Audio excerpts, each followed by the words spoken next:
my voice. I mean, anyone out there, Aristotle, Shane, Late Bloomer, if you're still around, or anyone else, Grandpa. Yeah, you talk 3 hours a day every day. Yeah, I talk for I don't talk at work a whole lot either.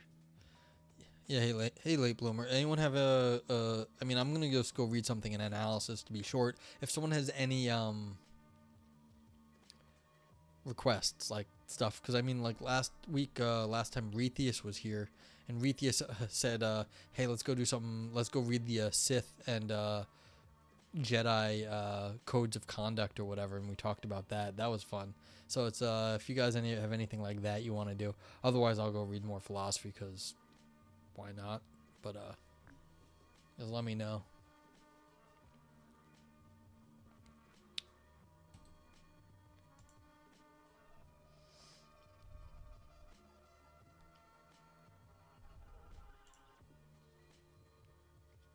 I mean, do you have something regarding death that you want to talk about? I don't have. There's like probably a whole section of death in philosophy. Oh, Aristotle's got something too. I mean, there's a ton of like articles on like justifying suicide, all sorts of like just war things, killing people. I mean, I don't have any particular. Oh, wow. Yeah. So, all right, I'm gonna see what I'll wait for Aristotle to get back and see what label. Spending time with older loved ones. Let's see. What do we have? Well, I can look. Let's go look at the topics. You can also search. I wonder what that would fall under. Yeah. Yeah, I mean, there's a question, late bloomer, on the rights the obligations you have to older people. I don't know if you have if there's anything specific about spending time with them, but there's definitely got to be something to deal with, especially in like Chinese philosophy, with respect to the elders. Okay, Aristotle. Well, whatever. It's like not for now. Then we'll do something later. Shane asks, I don't know if there's a topic, but I really think that by the time we get old, there will be legal assisted suicide. Yeah, I mean, it seems like it's coming. It does. Because everyone who has it doesn't give it up at this point, and then as more people bring it in, it seems that it'll just grow, although slowly, because it doesn't look like anyone's giving it up once they legalize it.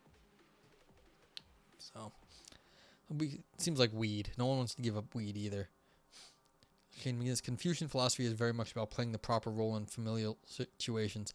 Yeah, so you know what? Maybe we'll do some Confucian philosophy. I don't know much about Confucius, but it's Asian philosophy, classical Chinese, classical Confucianism, Zhenzi. Yeah, I mean, I'm not gonna say I've seen nothing that's not true. I've seen a few things. There's a lot of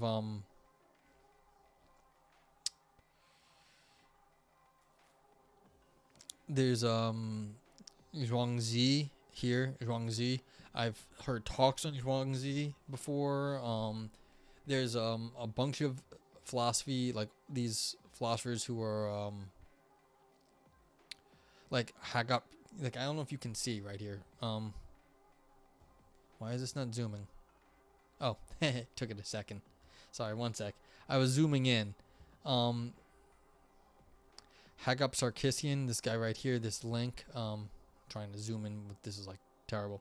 I don't know if you can see the name right here, but like there's a what's it called? Hit reset. There's a comparative philosophy seminar in New York City at Columbia University I go to sometimes, and like Hagop is the person who runs that. You've spent quite a time studying Eastern stuff. They're spending it Zhenzi, but it's the same principle. Yeah. I mean, this is just the westernization of it. Okay, so let's look at classical Chinese philosophy and maybe see if we can search within it. You know what I'm gonna do? Actually,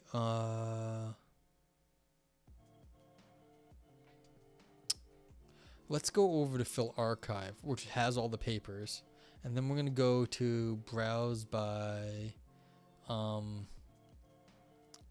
we'll go to Chinese philosophy, and so this will be just easier to search in. Classical Confucianism, or do we want something newer? All right, so I don't know exactly. Want to do something contemporary topics. Here we go. Okay, Chinese philosophy topics, ethics. We'll do that. Let's see what we got. Okay.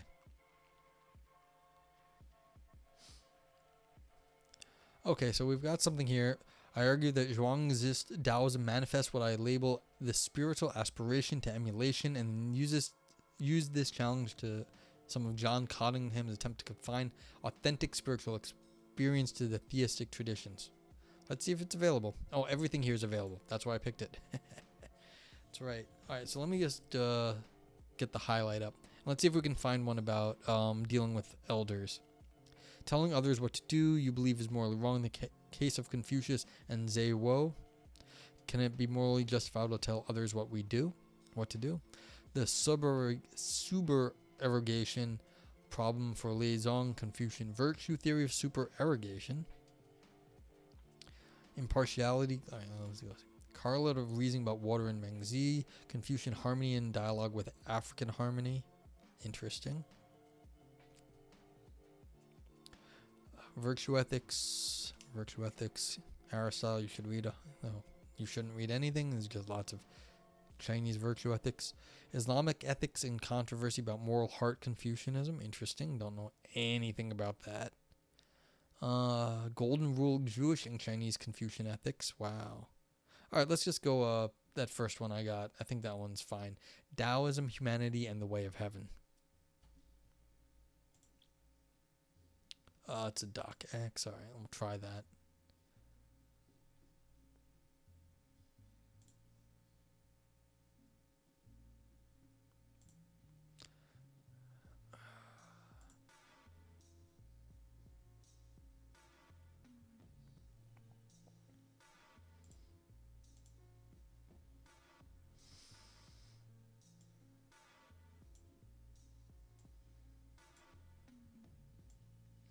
So I didn't actually have certain document styles set up perfectly right here. Let's see if this works.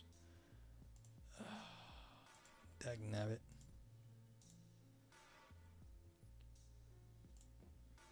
Okay.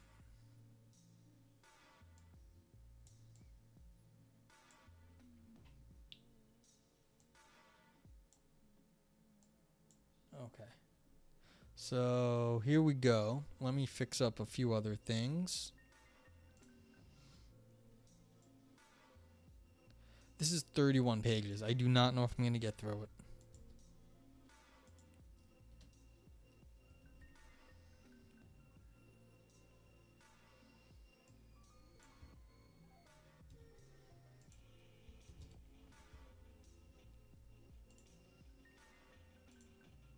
All right. But anyway, here we go. So we've got Daoism, humanity, and the way of heaven. Let me see if we can. It's a bit better. Okay. So spiritual aspirations. An obvious feature of the world's spiritual traditions is the central role of exemplars, persons whose lives are exemplary as ones of aspiration to or attainment of certain spiritual goods.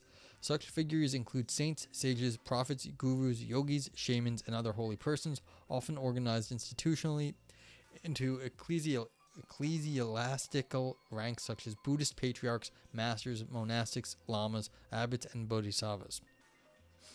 Abstract conclusion, citation, right? Yeah. Spiritual exemplars, as we might dub them, have a variety of roles within and relations to their respective traditions. Some enjoy an elevated role as founder or savior, others are teachers or theoreticians, while others are reformers or sources of additional mystical insight. Within some traditions, certain exemplars are worshipped, while others while in others this is proscribed. Think of the distinction within Christian theology between the permissible veneration of saints and their Hegelitrous worship, say, or the Islamic conception of shirk, which refers to the worship of things other than God, as in idolatry and polytheism. Within some traditions, exemplars may be esteemed due to their status as incarnations of God or rebirths of enlightened beings, while others achieve their status through prolonged spiritual moral endeavor or edifying encounters with adversity. Let me just also say real fast. Let me see if I can, right there, get that bigger. I apologize for how I say all the things. I can do English and English poorly, basically. So I apologize for all my things going on if I say anything incorrectly here. All right. Spiritual exemplars also vary in their activities, attitudes, concerns, habits, practices, and values. Some urge close attention to animals and natural places, which others may downplay or derogate as distractions from spiritual practice. Some are highly intellectually engaged in doctrinal disputation, while others condemn as a distraction from or even threat to spiritual life. Similar differences are evident in attitudes towards civic life, music, political participation, sensual pleasures, and much else, all of which poses an obvious challenge to there being any singular category that can accommodate all these spiritual exemplars. Certainly one ought to resist a tendency to ignore, dismiss, or gloss over their differences, for instance, by reductively insisting that they all preach an essentially uniform message, a bland insistence on wisdom, compassion, and self-discovery, for instance, or of the sort retailed in mind, body, spirit sections in bookstores.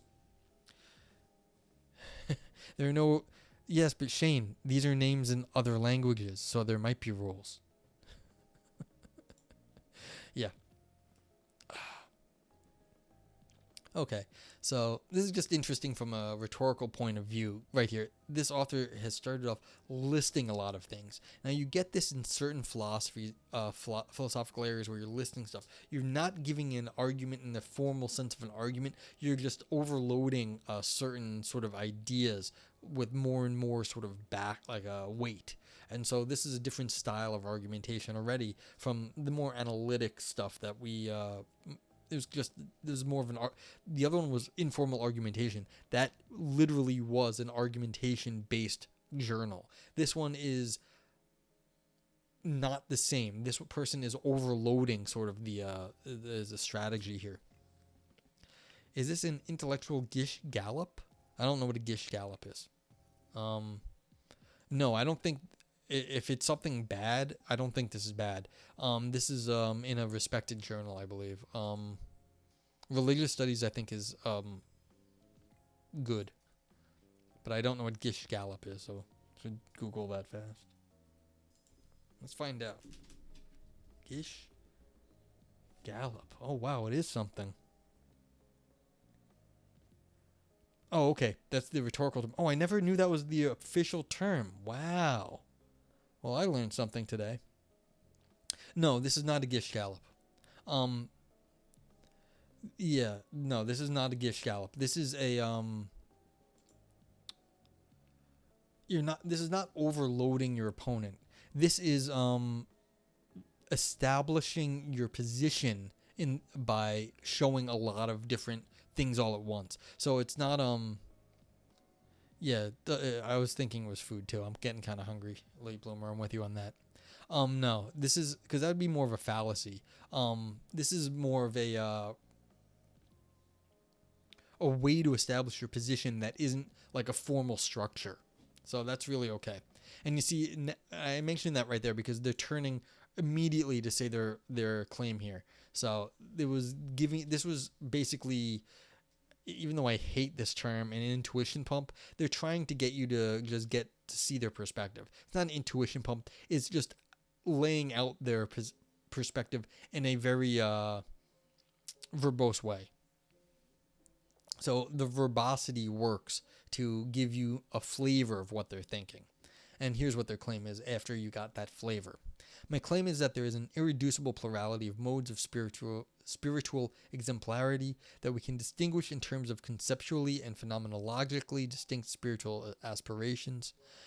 The three I will sketch are not exhaustive and can be combined to form hybrids, as we ought to expect given the ways different spiritual traditions have interacted in the course of their entangled histories. Moreover, a single spiritual tradition can arguably incorporate different aspirations, at least to some degree, depending on the richness of its internal resources and the flexibility of its members. Whether and how they do this, of course, will depend upon the tradition in question. The aspirations manifest in distinctive forms of spiritual exemplarity and shape the sorts of activities, habits, interests, sensibilities, and virtues taken to be salient to, if not constitutive of, an authentic spiritual life. And this is why we're reading it, just to point that out, is like, what sort of habits, like what do you owe your older people in your life? That was the question that got brought up earlier. I propose there are at minimum three main types of spiritual aspiration evident in at least the major Western and Asian traditions. Aspirations will usually be articulated in terms specific to the tradition and culture within which a person is contingently embedded, finding expression in terms of the concepts, vocabularies, metaphors, and ideals available within a form of life, which Wittgenstein was very big on, that term, form of life. The first is an aspiration to allegiance, where the exemplar is a model of a life of allegiance to the felt or received commands of a divine being. A life of faith, love, obedience, or devotion, most obviously found in Christianity, Islam, and Judaism.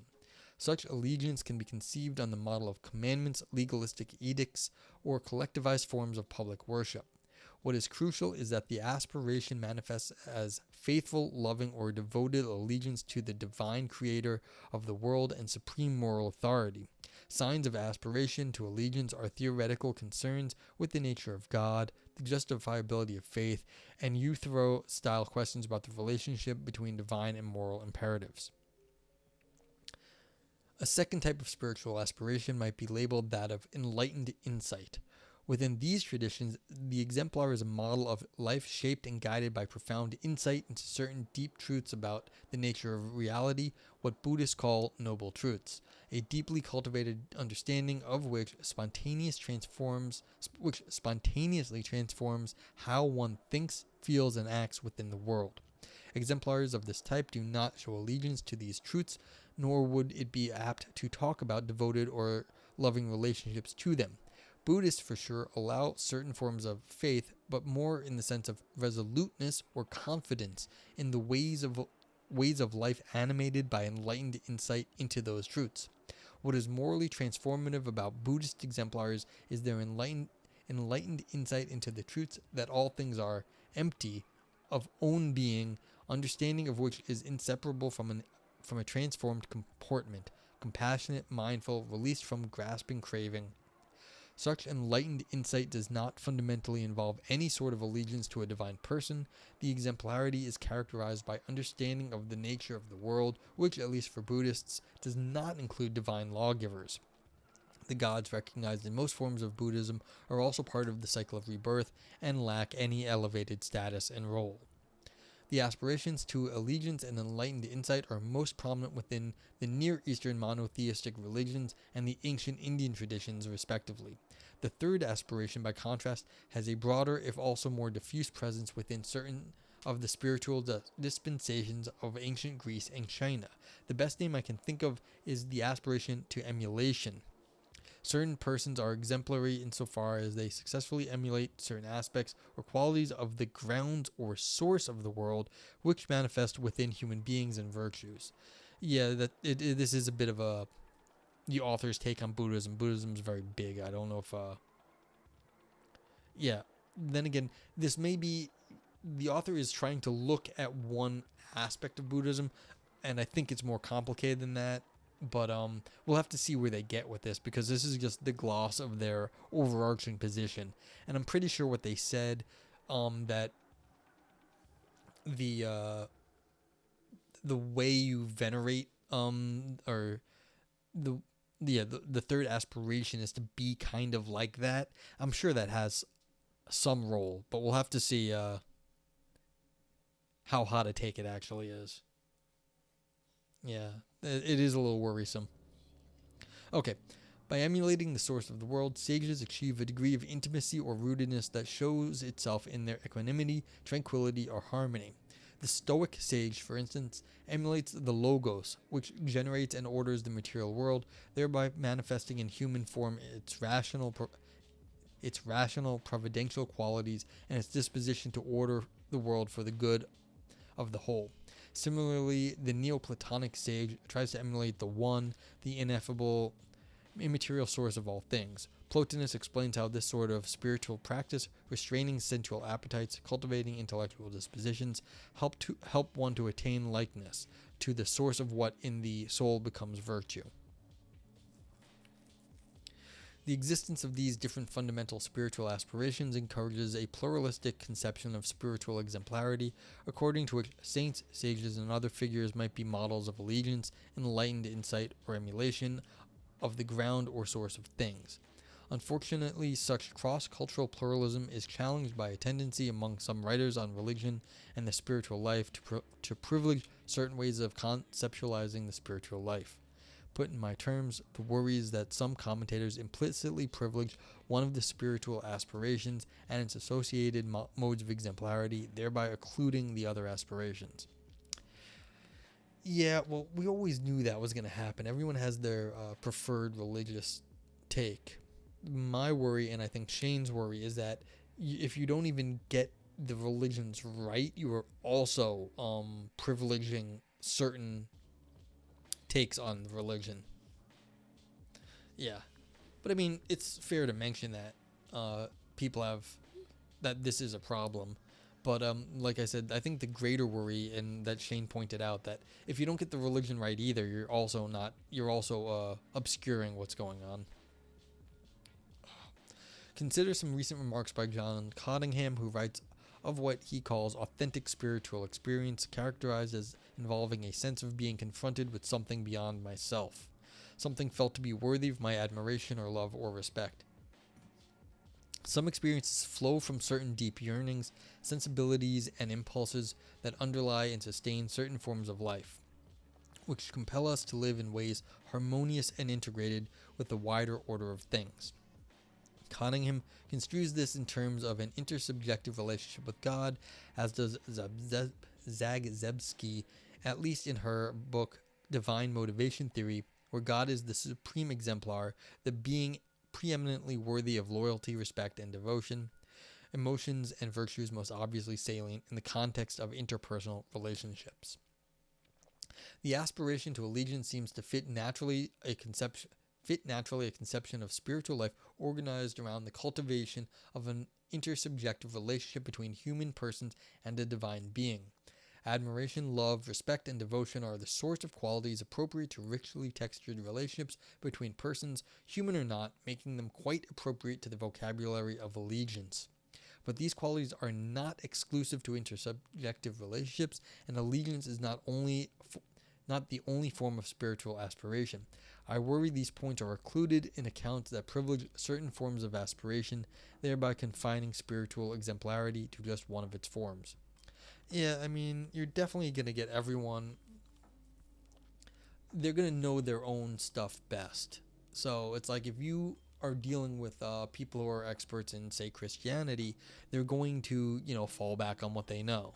And that's not really so much a religious bias as like a historical bias. Like what your own history best. So there's some stuff here that I'm not loving how this is being argued.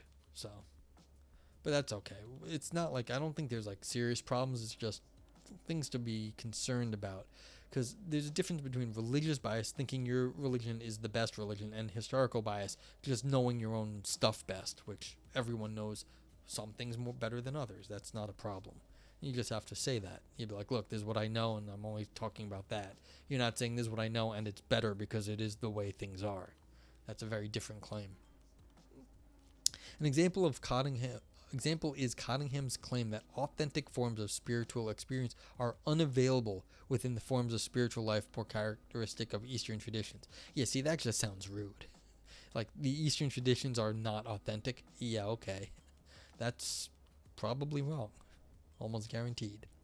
His reasoning is that their ethical values are not intrinsically connected to their underlying vision of the cosmos as an interpersonal continuum of conditions that arise and pass away.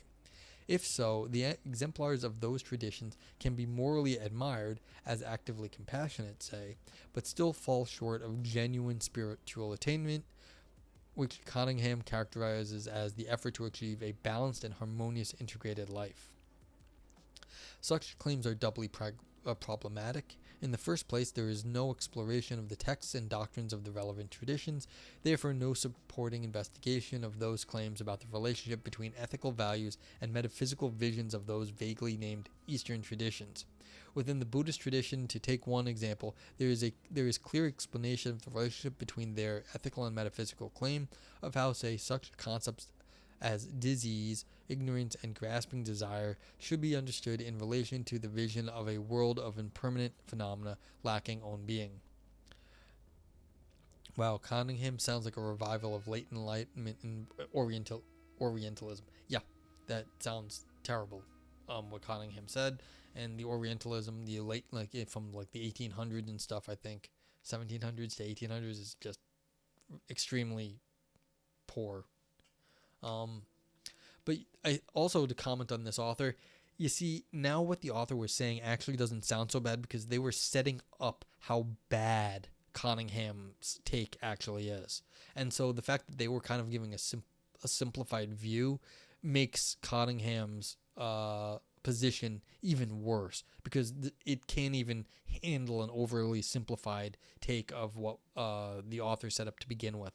So this might be a straw man because they may have set Cottingham up a little bit unfairly, but unfortunately, when you're doing something like this, it usually isn't. Just historically, people don't say things that's bad as the claim up here that was doubly problematic, as the author says. So this may have been a little bit of a setup also. They know what they said earlier was simplistic, but it was because it made Cottingham just sound terrible later, which it sounds like Cottingham deserved. So, don't know how the rhetoric was actually conceived of, but that could be a thing. The second problem with Cottingham's negative verdict on Eastern traditions is the implicit privileging of the specific forms of spiritual exemplarity associated with the aspirations to allegiance. Using Sanskrit words makes it deeper. That's 100% right, Calcor. Welcome in. As David E. Cooper points out, a desire to draw close to one's God is not the only form in which people manifest a yearning to experience a unity with the reality that encompasses them. To privilege the forms of exemplarity and aspiration is doubly problematic. See, I'm losing my speech here. The personal and the cultural contingency of the forms of spiritual life to which one is exposed is one, a problem recently discussed in detail by Guy Axtell and Helen de Cruz, and the other is the consequent occlusion of the plurality of forms of spiritual life as revealed by a properly informed historical and anthropological stance. See, here we go. Now we've got the history getting pulled in. It is not the case that ethical values can only be connected to a metaphysical vision through a relationship of allegiance by morally aspirational mortals to one or more divine beings who vouchsafe those values and create the world. Yeah, the words are big in this paper, so I apologize if I stumble over more of them, but these are big words. The philosophical study of spiritual exemplarity should be taken as a cross-cultural exercise in exploration of spiritual life, not a culturally specific exercise in spiritual advocacy, at least if it aims to understand the range of forms of spiritual life. Yeah, here's the conclusion. So this is the kicker of the setup. The initial setup was a little simplistic. It was used to hammer on Cottingham, and now it looks like it's a little bit more sophisticated now that the authors made their initial point. Okay, my own position follows that of Michael Burley, who also criticized Cottingham's normative approach to the philosophy of religion. The tendency of the normative approach to portray itself as primarily an exercise in understanding religion has potentially distorting implications, since the approach is operating with a particular set of normative assumptions about what religion ought to be. insofar as purveyors of the normative approach claim also to be offering an accurate description of religion, they are in danger of misleading their readers as what their apologetic motivations spur them to construct is really a picture of religion that, because it is based on highly selective and sanitized examples, also is also severely one-sided. Yeah, so we've got basically people are cherry picking religion, and that's problematic. All right. Shane says, so was the hammer on Cunningham a rhetorical device by the author to establish intellectual authority? Yeah, it might have been. And that's what I was it could have been just that they wanted to start off with a bit of a bang in this paper. It doesn't mean it was that. They may have just been like hammering down on Cunningham because Cunningham deserved it. But it could have also been that a little bit. So a little bit of a rhetorical strategy on that. It depends. I don't know. Of course, I don't know this author. I don't know how sophisticated a writer they are. Also, you have to. The second thing also on all these papers, you have to remember their audience. This is published in religious studies. People might be allowing for a little bit of gloss in the beginning because they know that the paper is 30 pages long or whatever, and no one actually cares if you like say some stupid things just getting warmed up. Like, it might just be the case. I don't know. Not stupid things, but you might be a little quick right at the beginning. Yeah, well, it's a really good point to look at different sort of communities. There's sociology to all these sort of like communities, and so that's not the way historical papers argue, but like certain places do have certain, you have certain leeway in certain areas. So I told you earlier that I have been to the comparative philosophy seminar here in New York. They were all excited when I showed up because they're like, somebody new came. Oh my God, we don't know who you are. I was like, yeah. I was like, it's like, I like a little bit of variety. And they were like, I was like, get away from my bullshit. Go listen to your bullshit. They were like, yeah, we have our own bullshit. You'll figure it out. I was like, yeah, but it's new to me now. Like, this is your bullshit is not the bullshit I'm used to. So it's like everyone has their bullshit, especially in these in philosophy. So you're allowed certain things in certain areas that you're not allowed in other areas, and it's kind of how it is. See, yeah, and Shane, you're saying that sociology papers have a lot of bullshit. So if you're in a hardcore analytic setting, you do not have any leeway whatsoever. You have to define everything 100%, blah blah blah, and you have to stick to your definitions. And if you deviate, you're screwed, because someone's going to call you out and you're going to be like, well, you just didn't have an argument to begin with. Other places like religion, like philosophy of religion, these are established domains of knowledge. Like, there are religious practitioners, and so if you're within that religious tradition, people know that you know your stuff, and like they'll forgive you in some sense. Or even if you are a highly respected member of the community, they will even allow you to sometimes pontificate, and so they know you're not getting maybe the historical terms right, or like the historical the canon correct, but you're allowed to interpret as you're going if you are important enough. So like that's something I've actually heard that people can be doing in philosophy of religion if they are established well enough, that they are allowed to inject some of their own personal views into things, and that's okay.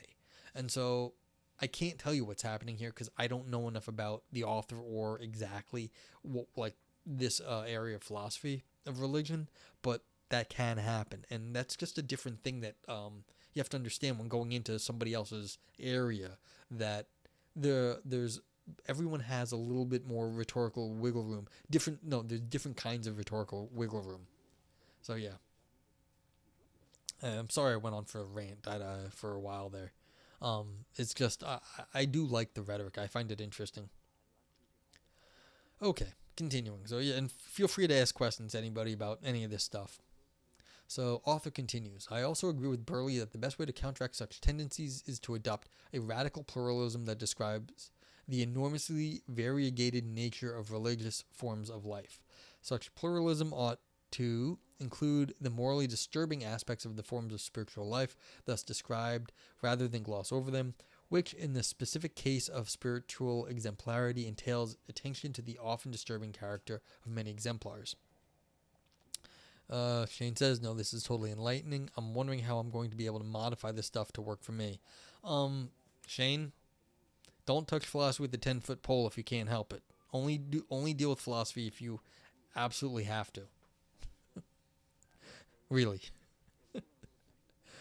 If it's, because, like I said, if you want to get into the philosophy, it's its own can of worms. So, I'm not even saying don't. I'm saying don't. Like, philosophy is dangerous, just unhealthy and bad.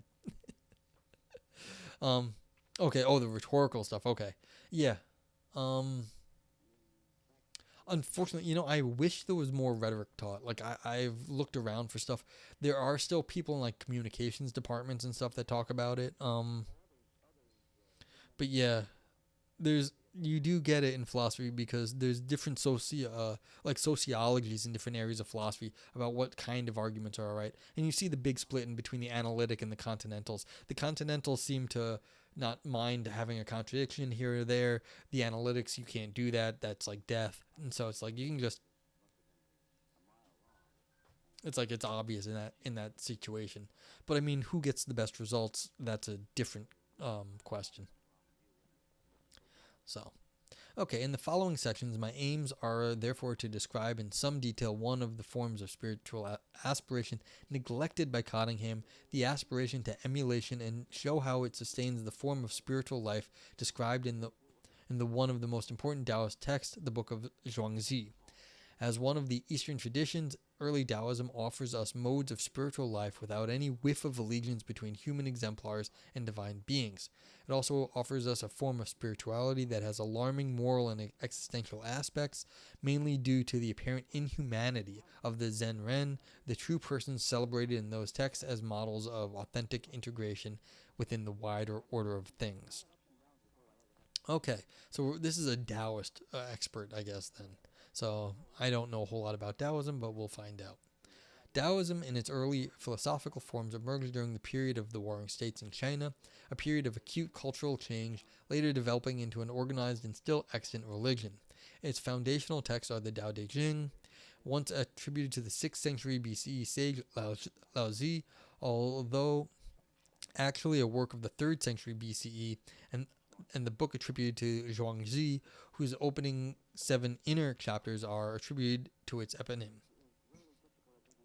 Several other texts also merit mention, such as the Nei, don't know how to say that, and the book of Liezit, likely compiled around the 4th century BCE. Taoism is often presented as a rival to Confucianism, the more influential of the classical Chinese traditions, with the former often presented as the natural romantic alternative to the decorous, formal character of the latter. But such easy contrasts can tend to obscure the common themes of the two traditions and the subtleties of their relationship in both the Chinese tradition and in the lives of many millions of Chinese. Among the deep shared themes are the following. The ultimate aspiration for human beings is to live harmoniously by cultivating a certain array of De through emulation of certain exemplars, the Confucian consummate person and the sage, or the Taoist true person whose lives exemplify the relevant sort of harmony or active attunement to the wider way of things.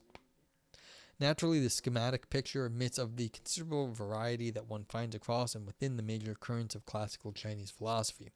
A crucial difference concerns the relationship of human beings to Tao, a term meaning way or path, in the nominal and dynamic and nominal senses of a way and the making of a way. It has many senses varying within and across the Chinese schools, including the sense of Tao as the way of heaven. Within Confucianism, this referred to wider cosmological patterns evident in nature, to which the good person ought to align their life, something about which Confucius himself was famously silent. Whatever his reasons, one finds a fuller concept of Tao and its significance to the human life within the school that came to bear its name, Daoxia, the School of the Way. Across the early Taoist texts, one finds at least 5 types of exemplar of persons whose life manifests an attunement to Tao. To start with, there are knack masters. What? A knack master? Okay, fine. Knack masters, those ordinary humble persons whose practical activities, such as carving and swimming, manifest a degree of spontaneity, suppleness, and naturalness only available to those attuned to Tao. Many of the most famous are described in Book 19 of the Zhuangzi, such as the bell stand maker, the butcher cook Ding, and the old man found swimming in a pool too turbulent even for the fish. A second type is sage kings, who by the time of the Daoxia were mostly confined to antiquity, such as the legendary Yellow Emperor. Adaptable and subtle, unobstructive in their actions, they are mainly described, albeit sparingly, within the Tao Te Ching. To be a true king is heavenly, to be heavenly is to embody the way. A third type of Taoist exemplar are philosophical sages, preeminently Zhuangzi, who, almost uniquely, are intellectually reflective about the way. Generally, Taoists are very suspicious of cleverness. Zhuangzi himself warns it comes forth from conflict, breeds plots and schemes, and is cause of disorder. Actually, what is criticized is not reflection or deliberation as such, but rather rigidifying attitudes, fed by an urge to impose upon things, through which cleverness turns into cunning. Shengren are cautious, even ambivalent about intellectualism and theorizing, since they are acutely aware. I'm losing it. Since they are acutely aware that a zeal for cleverness is too apt to block the course. All right, my voice might go out before the end of this paper, unfortunately. Okay. I'm going to try. Watering Jell-O. Yeah, but I have no Jell-O. It is, yeah. I'm on 12 of 31. Hold up one sec. Let's see. Because this might have like 4 billion references, so it might not even be that long. Yeah, I have to get to 27, so I'm a little under half.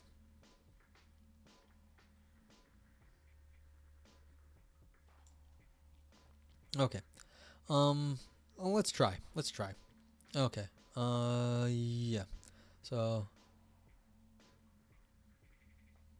uh, I, I'm gonna try to go for a little bit longer. I mean, it's 2.5 hours. It's a little bit of a. This is longer than I've gone in the past, but let's push on for a little bit. Oh, thank you, Late Bloomer, and thank you, Shane. But I'll try to get a little bit farther. Let's see. Where's at least the end of the next section? All right. Let's try for a little bit more. I was watching a streamer last night, and they didn't stop streaming apparently. And so when I got home from work today, they were still on. Or was it 2 days ago? Something like that. And it was like an 18-hour stream. I was like, what are you still doing awake? Like, don't do that. But anyway. Okay. The Taoist term for these figures is Zenren, the true or authentic person whose humanity is fully realized through their embodiment of the way. Such authenticity can be easily dampened by the forms of artifice, celebrated by Confucians, such as ritual learning and moral codification, that spoil what is natural or genuine to human beings. Kim Chong warns us that Zen does not refer to an original simple nature that is inevitably destroyed by systems of artifice, even if that emerged as a main theme of the outer chapters of Zhuangzi. Aside from their polemical character, such talk narrows our sense of Zen insofar as it confines it within the binary of natural and artificial, obscuring the greater and more imaginative possibilities for exemplarity presented in the first 7 inner chapters.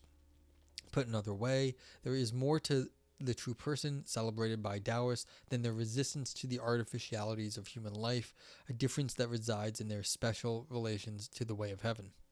Well, see, that's interesting. Because a lot of philosophy is about, getting rid of all the conventions of a human life. So that would be the artificialities. But the Taoists are saying there's something more than getting rid of the conventions or getting past the conventions. So that's an interesting thing. Like, what is this more that the Taoists are pointing to? Grasping the depth of the Zen-Ren across their various forms means attending to one of their most characteristic features, their spontaneity. Unlike the modern Western sense of spontaneity, what Ziran registers is neither mindless caprice nor reckless surrender to the passions. Taoist spontaneity consists of an alert, supple, adaptive responsiveness in the impersonal calm when vision is most lucid. A way of engaging with things and situations guided by an unobstructed, flexible receptiveness that is the theme of descriptions of Zen-Ren in the Zhuangzi. Okay. Consider the account of an old man whom Kongzi comes across swimming in the pool under a waterfall, whose waters are so turbulent, fish and turtles and crocodiles could not swim. Astonished by the demonic ability of the man, Kongzi questions him, asking if he has some special way or technique, which elicits the reply, "I have no way. I began in what is native to me, grew up in what is natural to me, matured in what is destined for me. I entered with the inflow and emerged with the outflow, follow the way of the water and do not impose my selfishness upon it." Yeah. Well, remember, not everyone has the same sort of, at least in the West, it's sort of like a bad term, but demonic may not be, always that bad. And what I thought just, hilarious about this was, I have no way. I was born into the way. You merely adopted the way. So I tapped the thing. Yeah, in ancient Greece, I think it was Socrates, actually. He, historical Socrates, not the Platonic one that was what Plato wrote about. I believe there was, the historical Socrates said that he had a daemon that spoke to him. So this would have almost been like words in his head that in some sense was speaking through Socrates. And so it was almost like there was a conversation that was somehow not entirely Socrates himself that was speaking. That's Daoism in a nutshell. Go with the flow. Don't try to overthink stuff. The more of you inject into a situation, the more likely you are to screw it up. Yeah, I mean, I don't know a huge amount of it, but I mean, I'll take your word. Sure, you're right. But this is the sort of thing. It's you take yourself out of the situation and you sort of you flow with the situation. Okay. I need to have the Bane quote better memorized so I can just adapt it as needed. I grew up in the way. You merely you merely took it on later. Okay.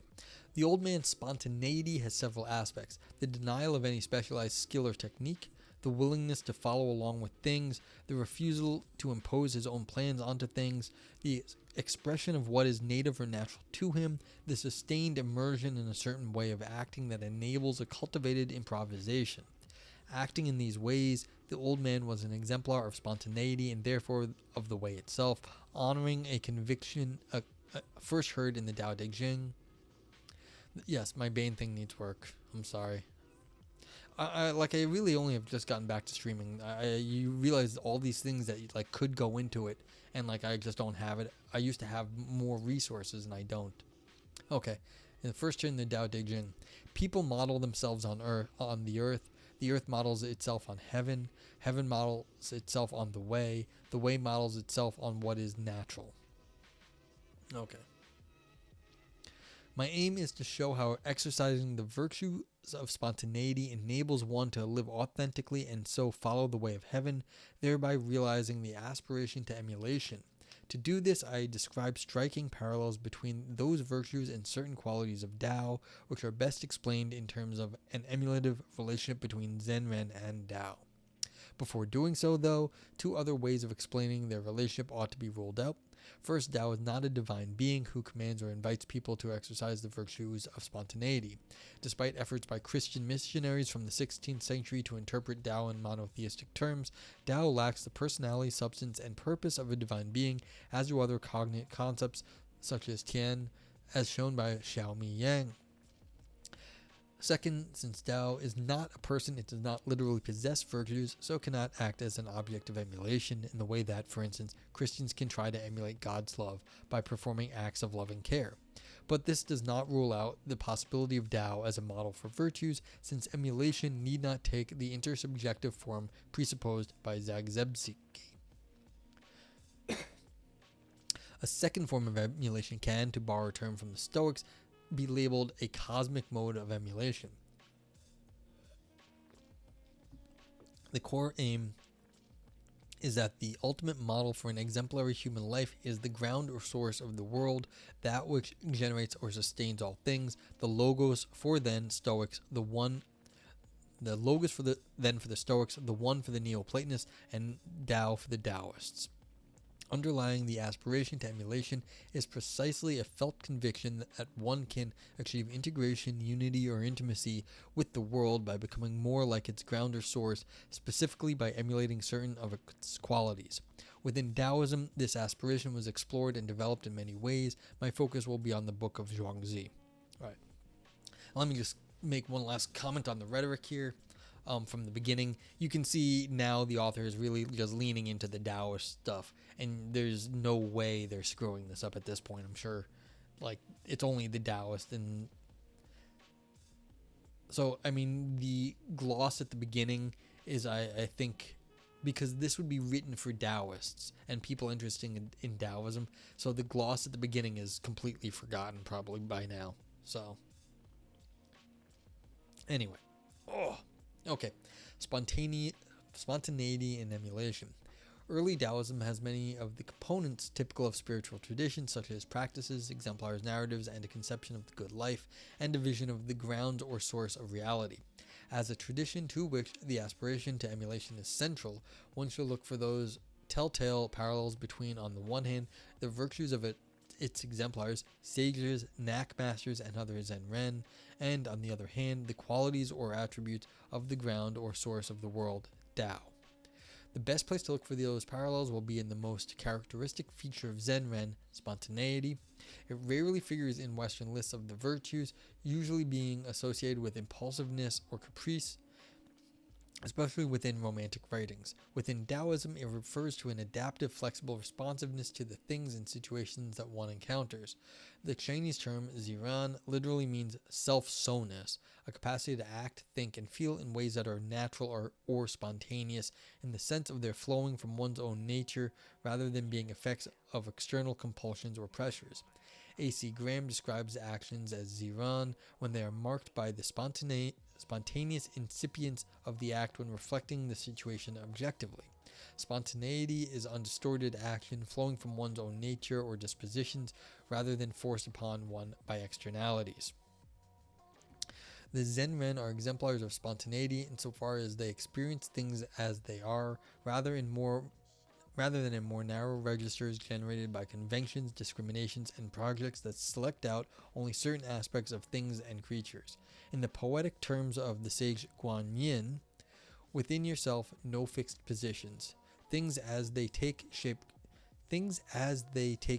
disclose themselves. Moving, be like water.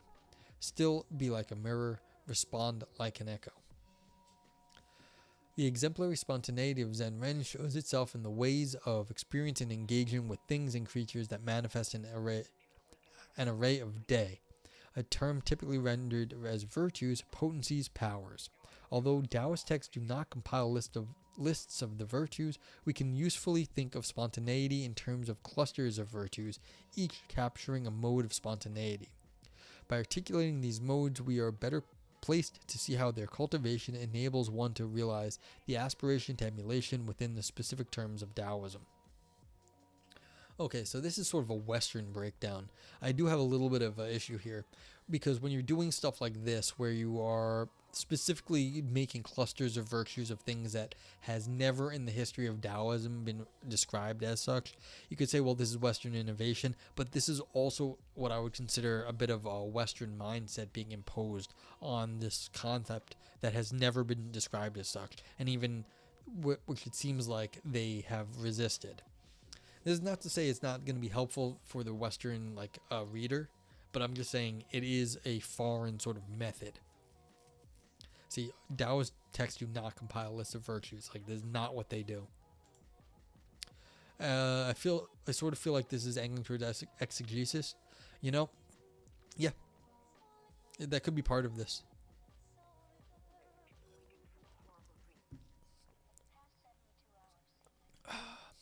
Again, that could go to the sociology of sort of this work, that where you have a little bit of time to do that sort of thing in your papers.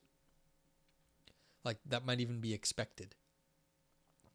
3 clusters of virtues of spontaneity stand out as among the most central, which I will label those impartiality, constancy, and nurturance. The virtues of impartiality are shown in the ability of Zen Ren to experience things in ways that are not rigidly circumscribed by a set of parochial classifications, discriminations, and goals. They do not follow any specific course, but rather follow the rightness of the way of each thing, without the least bias. A Zen Ren is impartial not in the sense of lacking any concerns or interest, for without these one could not have a world. Without any preferences or discriminations, one could not inhabit a world constructed as the arrayed whole of the 10,000 things, each characterized by their own self-so-ness.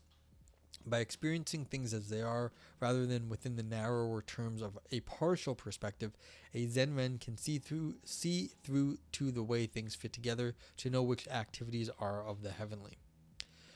Shane says, it just seems like the author is trying really hard to interpret Daoism in such a way as to make it fit the model.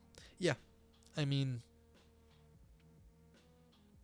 I don't know enough about Daoism to say that the model is wrong. I can just say that by explicitly saying that they're going to do clusters of virtues, that's not, and they said this is not what the tradition has done in the past. It's definitely a way of it's definitely it's doing work on the tradition. Like, something's happening there that isn't normally done. So I don't know. So I don't know if it's forcing Taoism into something else, or is it just giving a Western interpretation of things, which is fine, really. It's helping us dumb Westerners, or not dumb, but like us, not in the tradition and not having the background, get a foothold. And I mean, that's fine. The second set of virtues of spontaneity are those of constancy, those which enable one to achieve a manner of life and activity marked by a continuous and uninterrupted stability. Zhuangzi often bemoans the harassed character of most people's lives, constantly agitated and disrupted under the pressures of ceaseless, battering intrusion of the world's torrent of imperatives and pressures. Such people are confined by things, caught up in the endless busyness of life, alternatively worried and sad as they rush in an ever-demanding world in which they are submerged. By contrast, the lives of Zen Ren manifest a flow and stability that reflects the constant Tao, envisioned as a great river, constant and ever-changing, with a stability and rhythm of its own, endlessly regenerating itself without it being either so slow that it stagnates or too rapidly that it becomes unstable. I just thought of something that you might appreciate, Shane.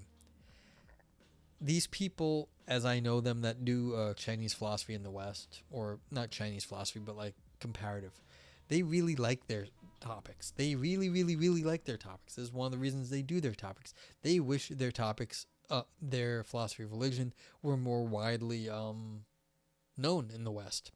And so I get this sense sometimes when I'm reading it, it's not that like they're trying to interpret Taoism in such a way to make the model. They're trying to make Taoism palatable because they want people to study more Taoism in like America and the West. And so this right here got me the real feeling like they're trying to get like Westerners to be like, look, this might help us in our overly complicated lives nowadays. Yeah. No, I don't think you're too cynical. I think this is definitely in the back of people's minds that they're selling Taoism to people who read English right now. So that's definitely, I think, it's not what they're writing for, but I think they know about this. I think it's a bit much, isn't the theory about simplicity. I don't know what the theory is. We're reading the theory. We're not even we're over halfway done, so we're getting there. Got 9 pages to go about, and so it's like, but like, what is going on right here?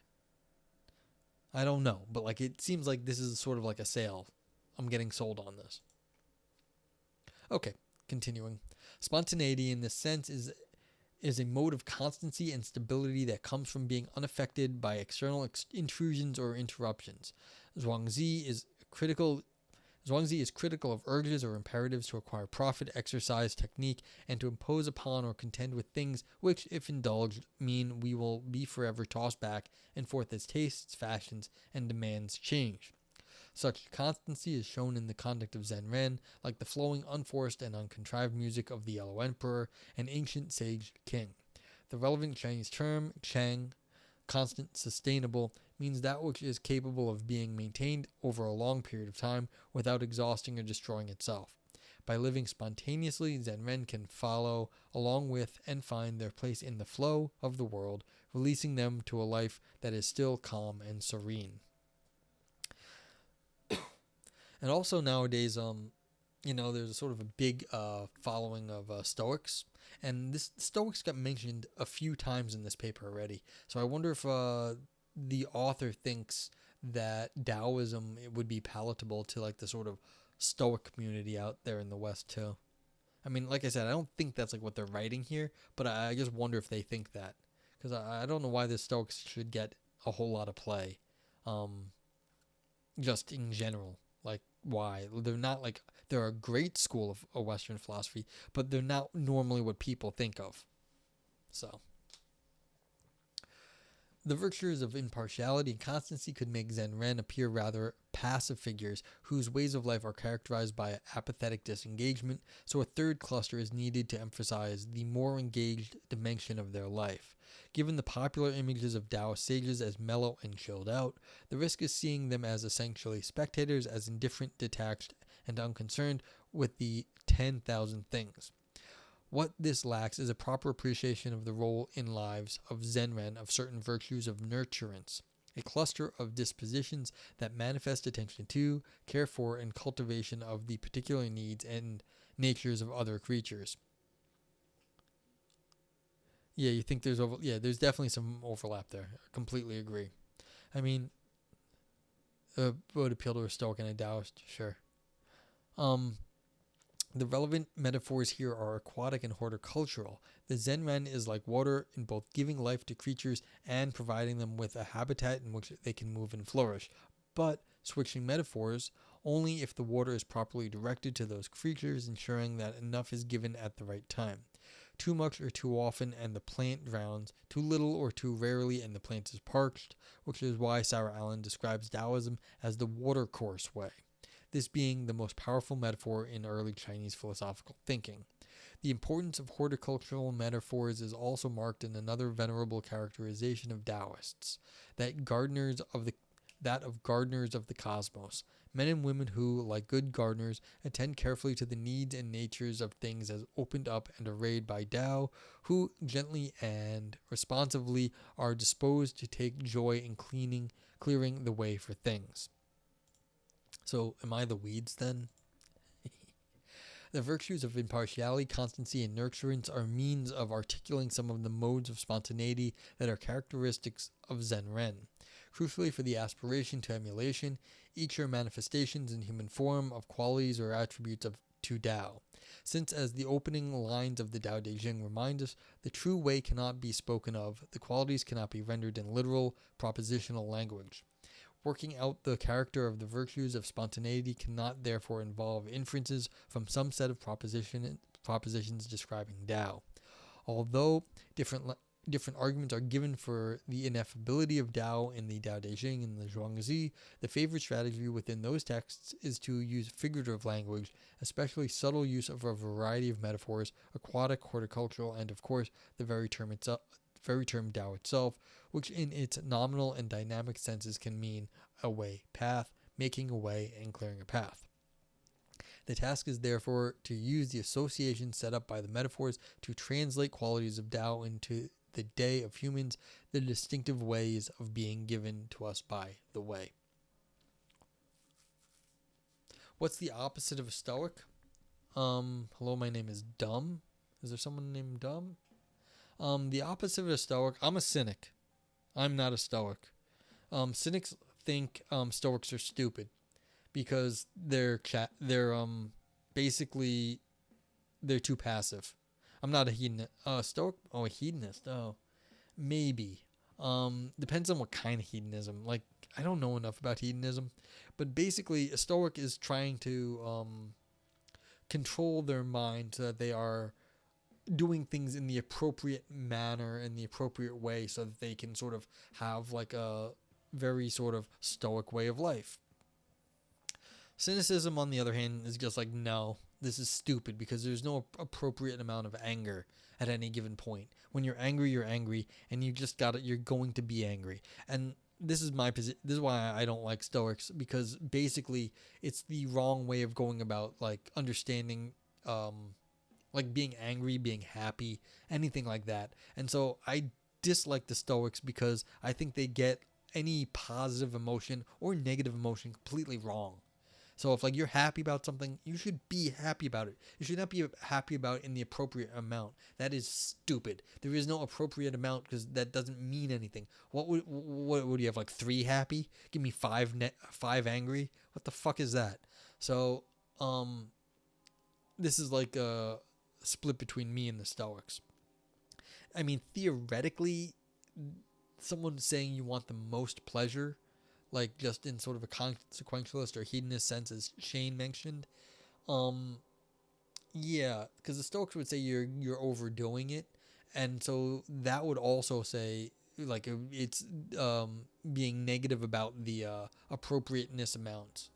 Yeah, see, that's what, like, you see the 3 happy, 5 hangry. This is the sort of thing that like drives me nuts. You're assigning arbitrary measures like appropriateness. Like, who the hell knows what's appropriate? Definitely not. There's definitely no way that like Stoics have any idea what there's any objective understanding of appropriateness, and that why would they have knowledge of it? It's just silly to me. So yeah, but I mean, this is why I don't think actually hedonism is exactly opposite of Stoicism, because this hedonist would just say, well, yeah, you have 3 happy, but you should have more than 3 happy. You should have like 5 happy, or like 10 happy, or 15 happy. And so I disagree in the sense that they're both doing the same kind of addition, and I think that's a conceptual mistake. There is no opposite of like a philosophical there's no like real opposites of philosophy. Like, you can say that, like, the great traditions are opposed to each other. Say you've got like virtue ethics over here, like there's virtue ethics, and you've got like deontology over here, and then you've got like consequentialism over here, but they're all kind of talking about the same stuff, but they do it in different ways. But there's no it's not like everyone's on a continuum, and you can be like, these people are all over there, and these people are, if you go the opposite direction, you get just a different thing. So it doesn't there's no opposite of a Stoic, but there's serious disagreements on certain points, and I think I kind of like describe my disagreement with them. And then you can also say the hedonist just wants to get rid of the appropriateness level. It says, why would you want to only have 5 angry? You want all that I can't even think. Why would you only want 3 happy? You want all the happy. Like, it's that. So they disagree on this point. So yeah, I hope that helped. Yeah, 15 happy. There was a paper a while back where I was reading it, and I knew, like, I could see this sort of thing coming, and they had used a well, let me draw. I don't know if I can't even draw. I'm in the wrong thing here. But they had used like a money symbol, and to like say they were like there was 3 or something, and someone in chat was like, no, that's a variable. Like, yeah, because they were thinking of bash scripting, for those that you can program. Like, there was a variable. I was like, no, that actually means $3, because then it was like, and then you get 3 happy. It's like, no, you don't have 3 happy. Like, $3 does not equate to 3 happy. And this is one of my pet peeves in a lot of philosophy. They think $3 equivalents to 3 happy, and I have no idea what that means. And it gets used all the time in decision theory, saying, okay, this will make you exactly this happy. Like if you have $10 is so much better than $8. It's like in the real world, that's just not how things are. Like if you're talking like you can make it down to like 10 cents versus 8 cents, people don't care anymore. $8, $10, maybe they matters. But then again, if like it was like 800 million versus a billion, it's like, again, people might not care because it doesn't matter at that point. So it's like the differences don't exist where people think they do. All right, let's get through this. There's only 7 more pages, or 6.5. So hopefully my voice will hold up.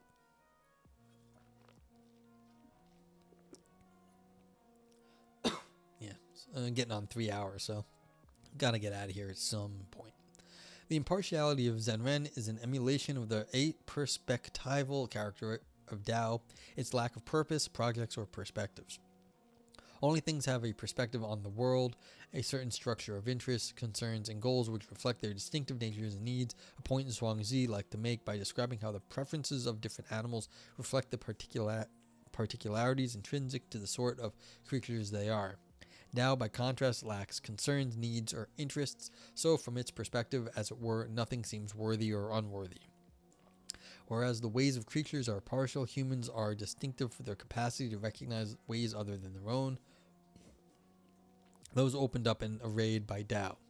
The Zen-men regard their ways of experiencing the world as contingent, porous, and particular, as one way among the many others given by Tao, and insofar as they can do so, emulate the impartiality of Tao. The virtues of constancy are conveyed using aquatic metaphors of Tao as the source or ever-giving wellspring, which gives forth the ways of the myriad things, flowing and maintaining its vitality through its constant change and transformation. Whereas the rivers of the world could be dammed or diverted, however, nothing could do this to the way. So for one historic commentator, Xi Duing, Tao is the great course, which stands as a source to all beings. The Zen-Ren manifest constancy, stability, and sustainability in their own way, in their own ways of thinking, acting, and feeling, like the old man swimming in the pool whose ability to survive for so long in the turbulent pool was due to his willingness to follow the way of the water. By swimming with rather than struggling against the current, he models the constancy of Tao, which courses through all things, thus giving them direction and vitality.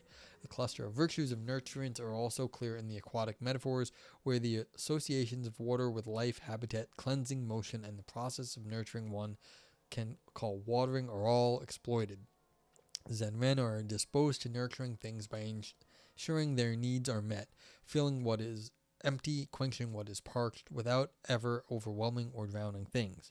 In doing so, they emulate the nurturing activity of Tao, for they inherit its activities by helping bring things to completion and allow things to accomplish their own mandates.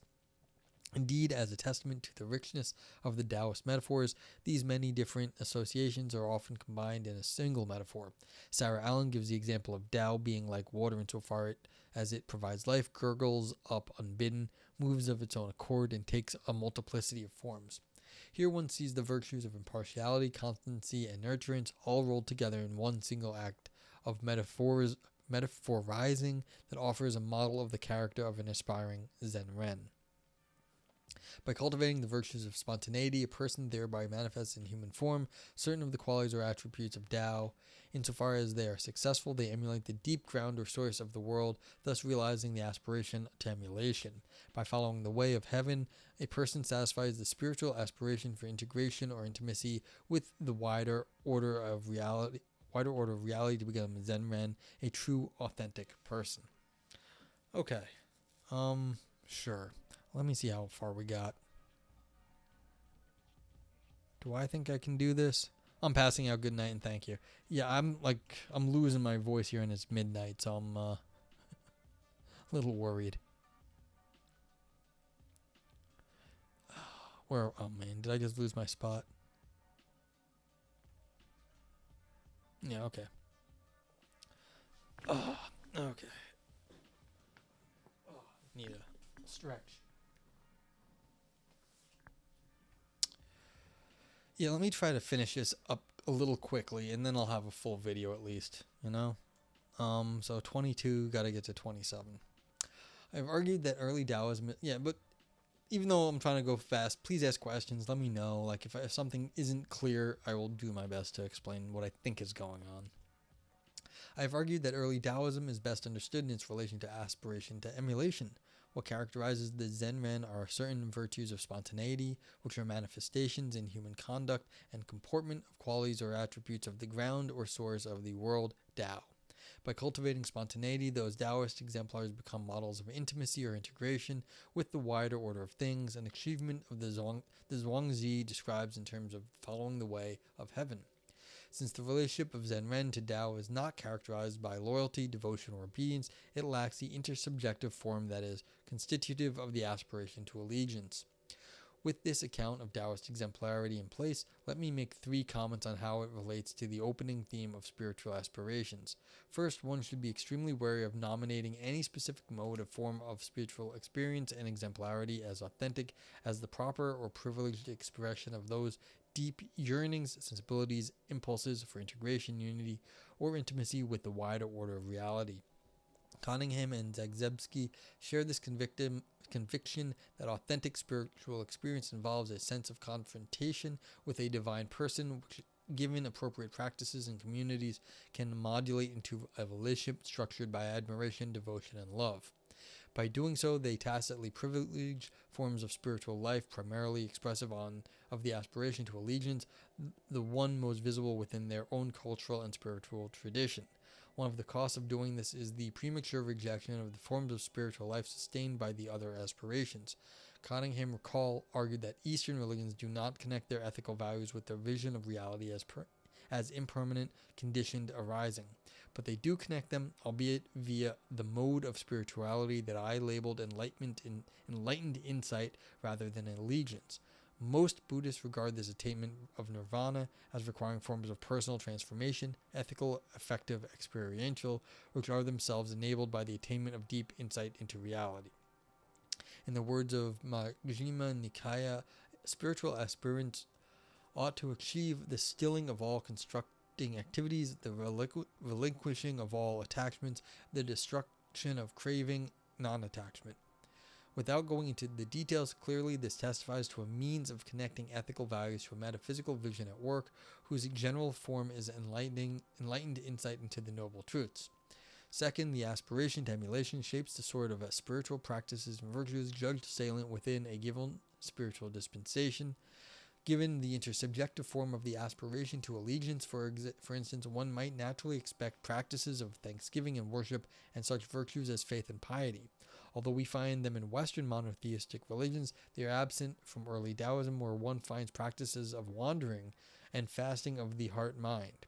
By fasting from our tendency to treat our judgments and classifications rigidly and objectively, they become more porous, enabling one to explore other ways of encountering the world, other schemes of likes and dislikes, and roam among the ways of other creatures until the outside world slides away, until one experiences the vastness at the root of things. A claim whose connection to the aspirations to emulation are described by Cooper and Kidd. Without insisting that aspirations must be rigidly connected to a set of practices, one can expect certain natural couplings, but the real test will be careful investigation of specific spiritual dispensations, shorn of normative expectations about the proper forms of spirituality. Big words. I have not seen the word shorn in a very long time. Anyway, continuing. A third comment is that it is quite possible for different aspirations to merge within a spiritual dispensation, such as early Taoism. Although the emulationist aspiration is primary, other remarks may attest to the others. The praise of the person who knows which activities are of the heavenly, and so understood the course, recalls enlightened insight. But it is not so clear-cut, again, since Taoism has complex attitudes towards Zi, a term that can be rendered wisdom or discernment, but also cleverness, the mind bent on knowledge. Once again, the better strategy will be patient investigation of a specific spiritual dispensation, asking how its internal resources and cultural context structure and shape the expression of the aspiration, for instance, of how enlightened insight would be would be inflected in a tradition such as Zhenguangist Daoism, where it is warned that loyalty and faithfulness are all just ways of forcing yourself to labor your own virtuosity. Such subtle issues can only be explored properly through close-up inquiry, setting aside culturally conditioned expectations, and then look and see.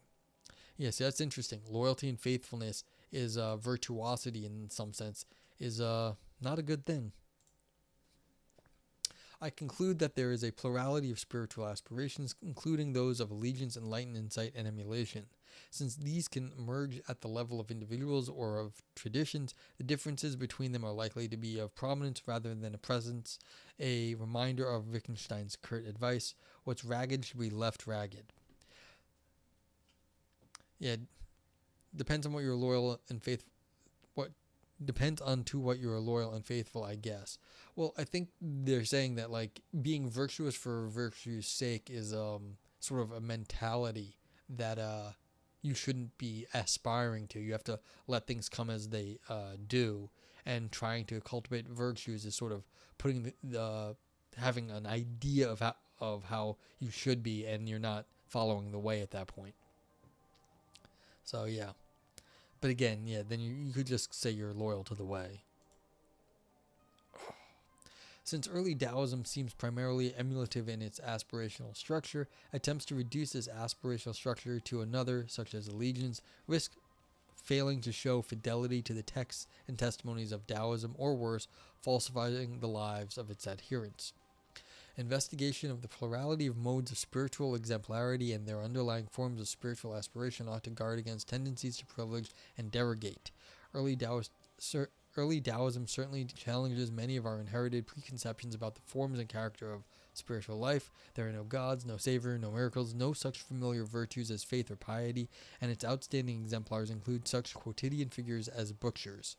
An automatic response to the unfamiliar, though, should be to make a double inquiry into the unfamiliar itself through careful and patient investigation, and at the same time into one's own operative normative conception of what ought to be regarded as natural, sensible, and intelligible.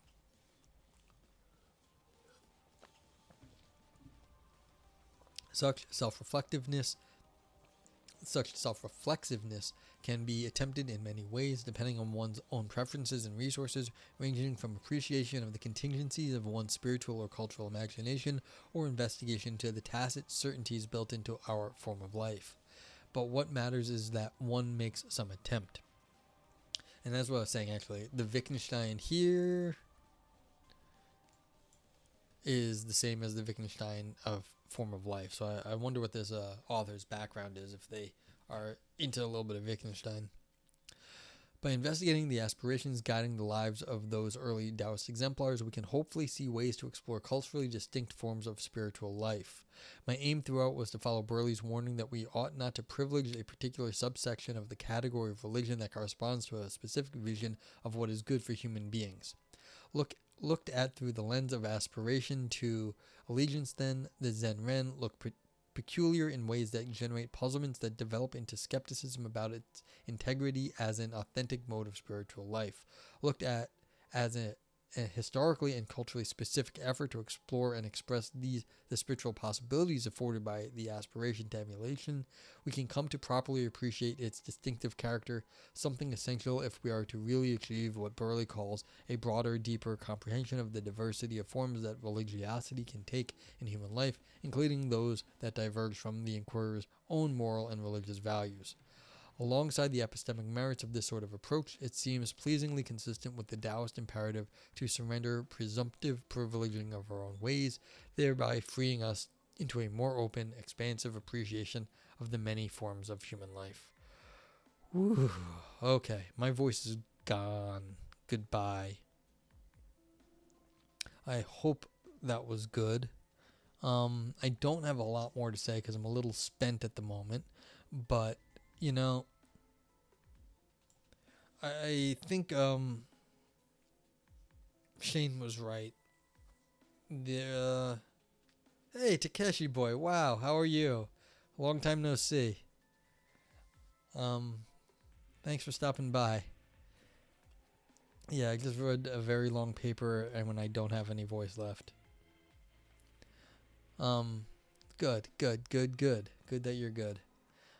Yeah. So basically, this may have been pigeonholing Taoism into a certain sort of conception of Taoism, but it was in service of showing how there's other ways to do things against like other sort of religious traditions.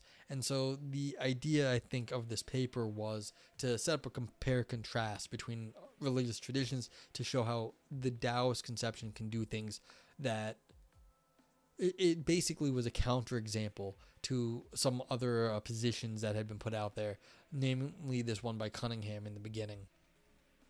And so by setting it up as a counterexample, it sort of pushed Taoism in a certain way. Now, I don't know how accurate or inaccurate that is, but it may have overly simplified certain aspects of the conversation, but it in the end I think it made the point that it wanted to, that by showing it as a contrast to the other religious traditions, it showed that there is a plurality of ways to go here. So yeah, and you get your own, like I said, the own bullshit for everything. Everyone gets to go back and rehash what they want to say at the end. It's like, that's fine. But yeah. All right, any last comments on this? I'm basically losing it here. Shane says it wasn't blatantly inaccurate, but it definitely took some liberties of the specific parts of Taoist philosophy pointed out. Yeah, I agree. It definitely it has a certain flavor to it, and I think it was in service of making the argument to show the contrast. But I don't know if that's actually a good or bad thing. Like, maybe that was too much. Too many liberties? Maybe not. I don't know.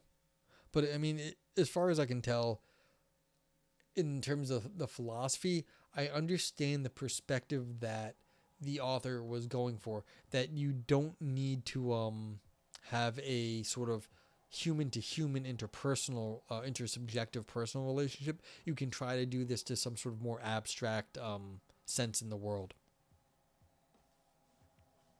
Yeah, and yeah, I think that's part of it too.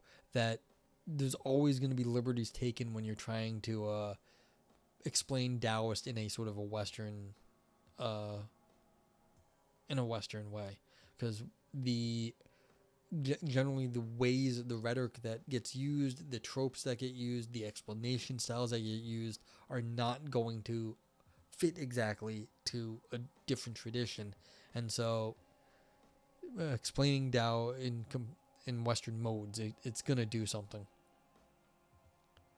You think that the argument it was fighting against was an invalid premise? Perhaps. I don't know. I just don't know. It's I don't know what people were saying that sort of inspired this paper. So like maybe there's some other papers that are basically saying this is how it is. So instead of just saying this is wrong, he decided to give them a benefit of the doubt and then bend over backwards. Yeah.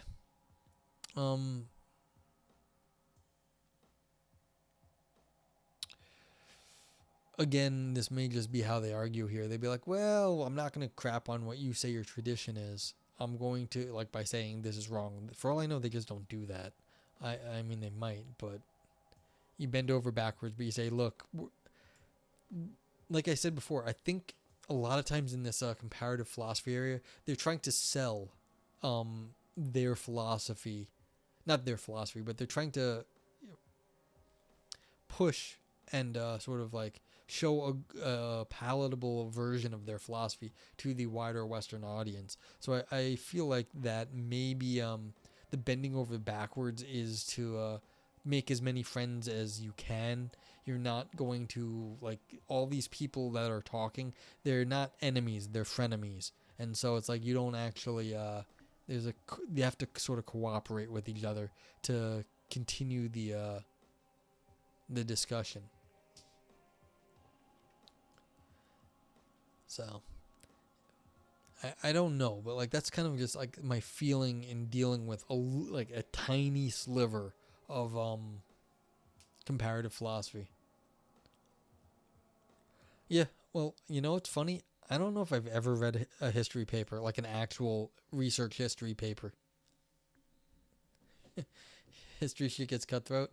Let me tell you something, Shane. I once went to a philosophy of physics conference, and I will never, ever, ever, ever, ever go to like a physics or philosophy of physics conference again.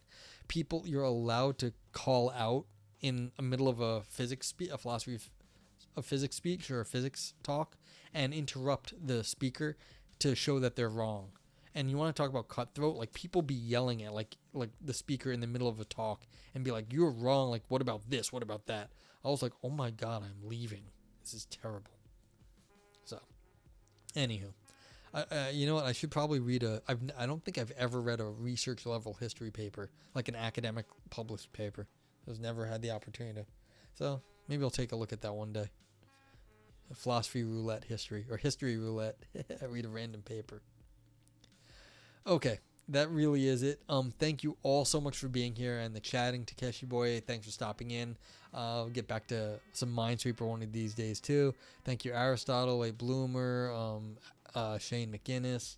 Who else was here? Look real fast. Grandpa's Ghost, of course. Oh, Aristotle, he's still sticking around. Appreciate the lurking. So, thank you all.